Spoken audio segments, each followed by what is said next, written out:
Assalamualaikum warahmatullahi wabarakatuh. Perkenalkan, nama saya Zahratul Ainun Jamilah. Saya dari kelompok 1 akan mempresentasikan tentang pengertian model pembelajaran. Model pembelajaran adalah suatu perencanaan atau suatu pola yang digunakan sebagai pedoman dalam merencanakan pembelajaran di kelas atau pembelajaran dalam tutorial dan untuk menentukan perangkat-perangkat pembelajaran, termasuk di dalamnya buku-buku, film, komputer, kurikulum, dan lain-lain. Istilah model pembelajaran mempunyai makna yang lebih luas daripada strategi, metode, atau prosedur. Model pengajaran mempunyai 4 ciri khusus yang tidak memiliki oleh strategi, metode, atau prosedur. Ciri-ciri tersebut ialah rasional, teoretik, logis yang disusun oleh para pencipta atau pengembannya. Yang kedua, landasan pemikiran tentang apa dan bagaimana siswa belajar atau tujuan pembelajaran yang akan dicapai. Yang ketiga, tingkah laku mengajar yang diperlukan agar model tersebut dapat dilaksanakan dengan berhasil. Yang keempat, lingkungan belajar yang diperlukan agar tujuan pembelajaran itu dapat tercapai. Model pembelajaran merupakan tingkatan tertinggi dalam kerangka pembelajaran karena mencakup keseluruhan tingkat lingkupnya, yaitu keseluruhan kerangka pembelajaran karena memberikan pemahaman dasar atau filosofis dalam pembelajaran. Dalam model pembelajaran terdapat strategi yang menjelaskan operasional alat atau teknik yang digunakan siswa dalam prosesnya selanjutnya. Di dalam strategi pembelajaran ada metode pembelajaran yang menjelaskan langkah-langkah untuk mencapai tujuan pembelajaran. Tingkatan ini memiliki fungsi untuk menjelaskan hubungan dari kerangka pembelajaran tersebut.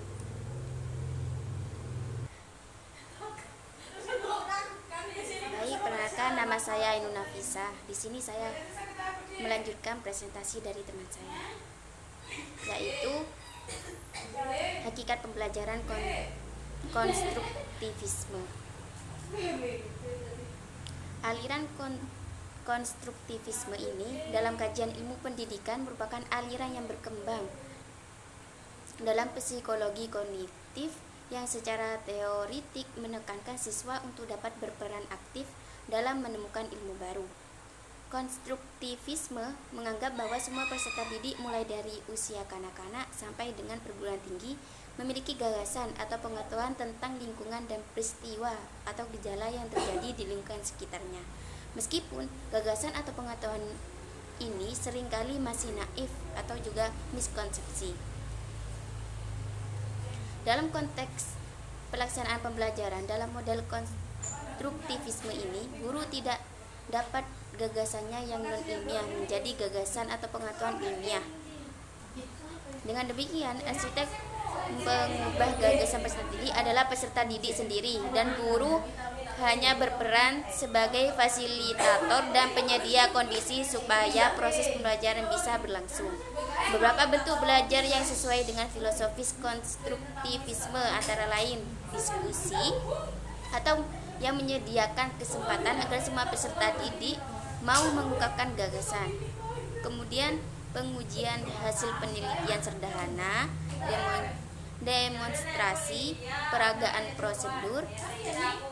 prosedur ilmiah, dan kegiatan praktis lain yang memberi peluang peserta didik untuk mempertajam gagasannya.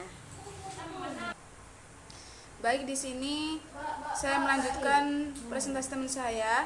Saya atas nama Ersta Khairina. Di sini saya akan menerangkan tentang poin C, yaitu langkah-langkah model pembelajaran konstruktivistik. Yang pertama, tahap pengetahuan awal. Pada tahap ini, siswa didorong untuk mengungkapkan pengetahuan awal terhadap konsep yang akan dipelajari. Bila perlu, guru memancing dengan memberikan pernyataan atau pertanyaan-pertanyaan problematik tentang fenomena yang sering ditemui sehari-hari dengan mengilustrasikan pemahaman tentang konsep tersebut. Kemudian ada tahap eksplorasi. Pada tahap ini, siswa diajak untuk menemukan konsep melalui penyelidikan, pengumpulan data, dan penginterpretasian data melalui kegiatan yang telah dirancang oleh guru.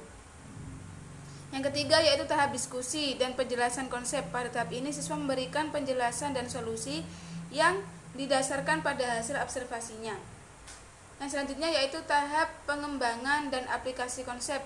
Pada tahap ini, guru berusaha untuk menciptakan iklim pembelajaran yang memungkinkan siswa dapat mengaplikasikan pemahaman konsepnya.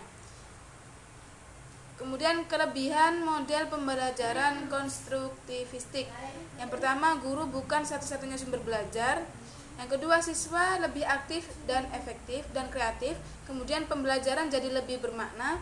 Pembelajaran memiliki kebebasan belajar atau siswa memiliki kebebasan belajar. Kemudian perbedaan individual terukur dan dihargai. Dan masih banyak yang lainnya. Kemudian kelemahan model pembelajaran konstruktivistik. Yang pertama, proses belajar ini secara konseptual adalah proses belajar yang bukan merupakan perolehan informasi yang berlangsung satu arah dari luar ke dalam diri siswa kepada pengalamannya melalui proses asimilasi dan akomodasi yang bermuara pada pemutakhiran struktur kognitifnya. Kemudian peran siswa belajar merupakan suatu proses pembentukan pengetahuan. Pembentukan ini harus dilakukan oleh si belajar, yaitu siswa. Kemudian peran guru. Dalam pendekatan ini, guru atau pendidik berperan membantu agar proses pengkonstruksian pengetahuan oleh siswa berjalan lancar. Kemudian yang selanjutnya akan dijelaskan oleh teman saya pada materi atau poin yang keempat. Selanjutnya yaitu hakikat strategi pembelajaran konstruktivisme, yang mana merupakan salah satu aliran filsafat pengetahuan yang menekankan bahwa pengetahuan kita hasil dari konstruksi, yaitu bentukan kita sendiri. Pengetahuan bukanlah suatu imitasi dari kenyataan. Dan di sini juga ada proses pembentukan berjalan terus-menerus dengan setiap kali mengadakan reorganisasi karena adanya suatu pemahaman yang baru. Di sini strategi pembelajaran konstruktivis adalah pendekatan pembelajaran yang menekankan pada pengetahuan awal siswa sebagai tolak ukur. Prinsip yang paling esensial dari konstruktivisme adalah siswa memperoleh banyak pengetahuan di luar sekolah sebagai hasil dari interaksinya dengan lingkungannya. Oleh karena itu, dalam proses konstruksi tersendiri, yaitu menurut von Glaserfeld, yaitu diperlukan beberapa kemampuan. Yang pertama yaitu kemampuan mengingat dan mengungkapkan kembali pengalaman. Kemudian ada kemampuan membandingkan, mengambil keputusan mengenai persamaan dan perbedaan. Dan juga ada kemampuan untuk lebih menyukai pengalaman yang satu daripada yang satu dari yang lain. Dan von Glaserfeld juga mengungkapkan bahwa pendekatan konstruktivis mengandung 4 kegiatan inti. Yang pertama yaitu lebih memperhatikan pengetahuan awal. Yang kedua, mengundang pengalaman nyata. Yang ketiga yaitu adanya interaksi sosial. Kemudian yang terakhir yaitu terbentuknya kepekaan terhadap lingkungan.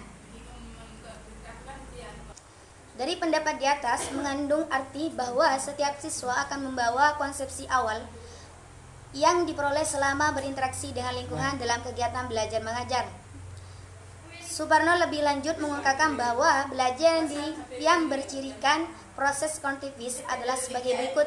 Yang pertama, belajar berarti membentuk makna, yaitu makna diciptakan oleh siswa dari apa yang mereka lihat, dengar, rasakan, dan alami. Kemudian yaitu konstruksi, arti itu dipengaruhi oleh pengetahuan yang telah ia punyai. Konstruksi, arti itu adalah proses yang terus-menerus setiap kali berhadapan dengan fenomena atau persoalan yang baru diadakan rekonstruksi baik secara kuat maupun lemah. Kemudian belajar bukanlah kegiatan menyimpulkan fakta, melainkan lebih sebagai perkembangan pemikiran dengan membuat pengertian yang baru.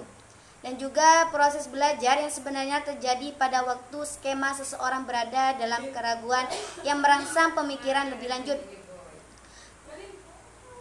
Dan di sini juga ada prinsip-prinsip konstruktivisme secara umum. Di antaranya yaitu pengetahuan dibangun oleh siswa secara aktif. Yang kedua yaitu tekanan pada proses belajar terletak pada siswa. Kemudian yang ketiga, mengajar adalah membantu siswa belajar. Yang keempat yaitu tekanan dalam proses belajar lebih pada proses belajar, bukan pada hasil belajar. Kemudian yang kelima, kurikulum menekankan partisipasi siswa. Dan juga guru adalah fasilitator. Cukup sekian dari kami. Kurang lebihnya mohon maaf. Wassalamualaikum warahmatullahi wabarakatuh.